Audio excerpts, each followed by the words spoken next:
நீங்க என்ன பார்க்க போறோம்னா இறால் வந்து பார்க்க போறோம். இப்போ நான் வந்து என்ன சேர்க்க போறோம்னா ஃபர்ஸ்ட் வந்து ஒரு சட்டி அதில் வந்துட்டு கொஞ்சம் எண்ணெய் ஊற்றி அதில் சோம்பு கொஞ்சம் கொடுக்குறோம். சோம்பு கொஞ்சம் பொரிஞ்சோன்னே இஞ்சி பூண்டு விழுது. அதுக்கப்புறமே வந்துட்டு இஞ்சி பூண்டு பச்சை வாசம் கொஞ்சம் வரைக்கலாம். அதிலே கொஞ்சமா வெங்காயம் ஒரு பெரிய சைஸ் அரைச்சி கட் பண்ணி எடுத்த வெங்காயம் வதக்கிக்கலாம். நல்லா வதக்கிக்கலாம்.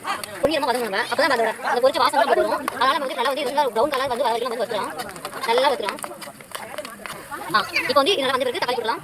நான் வந்து ஒரு தக்காளி சின்ன தக்காளி எடுத்து வெட்டி போட்டுருக்கேன். நல்லா சேர்க்கலாம். இது வந்து நல்லா வெட்டி விடலாம். நல்லா வதங்கணும்.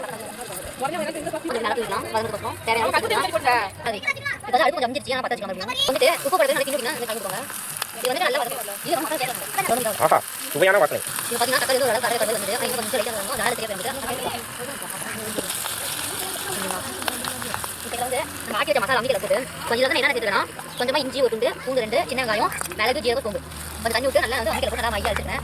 இது வந்து நம்ம சேர்த்துக்கலாம். சேர்த்து நல்லா நம்ம கிண்டி விடுவோம். அந்த பச்சை வாசம் போகிற முடியும் நல்லா கிண்டி விடுவோம். இது நல்லா நம்ம மசாலா நல்லா வரும்.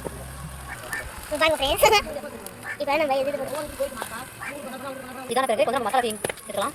கட் பண்ணி எடுத்துக்கலாம். இப்போ பார்த்தீங்கன்னா மசாலா இதான பிறகு அரிசி மசாலா இதை வந்து என்ன எடுத்துக்கலாம். மிளகாய் தூள், தனி மிளகாய் தூள், உப்பு லைட்டாக, அப்புறம் வந்து சிக்கன் மசாலா லைட்டாக சேர்த்துட்டேன். கரம் மசாலா இப்போ இதெல்லாம் சேர்த்துக்கலாம். உங்களுக்கு காற்றுக்கு அந்த மாதிரி சேர்த்துக்கலாம். இது இப்போ காரம் எடுத்து நான் எடுத்துக்கலாம். காரம் சாப்பிட்டீங்களா? யாராலும் சரி யாரும் என்ன பண்ணுறேன் கொஞ்சம் தண்ணி பண்ணப்போ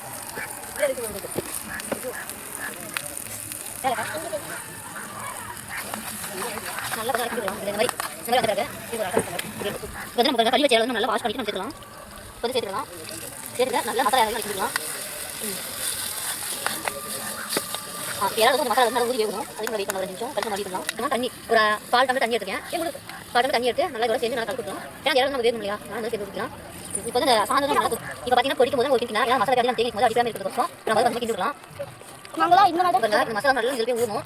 அதை க்ளீன் பண்ணும்போது அதுக்கு பின்னாடி இருக்கிற அந்த குடல் கொஞ்சம் இருக்கும். அது வந்து பேக்காக ஒரு ரூல் மாதிரி இருக்கும். அதை க்ளீன் பண்ணால் ரொம்ப டேஸ்ட்டாக இருக்கும். நல்லா க்ளீன் பண்ணுவாங்க. இப்போ மூடி போட்டு 5 நிமிஷம் மறுபடியும் இப்போ பார்த்தீங்கன்னா நல்லா நம்ம போது ஒரு கிண்டி அடிக்கிறது நல்லா அந்த மசாலா வந்து நல்லா ஊறும். எண்ணெய் நடந்து வரணும். இப்போ நல்லா நம்ம என்ன பிரிஞ்சு வரணும். அது வரைக்கும் நம்ம வெயிட் பண்ணுவோம். இப்போ வந்து நம்ம கொத்தமல்லி சேர்த்துக்கலாம். இந்த மாதிரி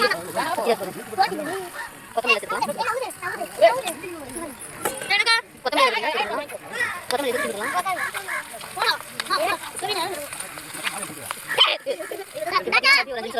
அடிப்பிக்கிற அளவு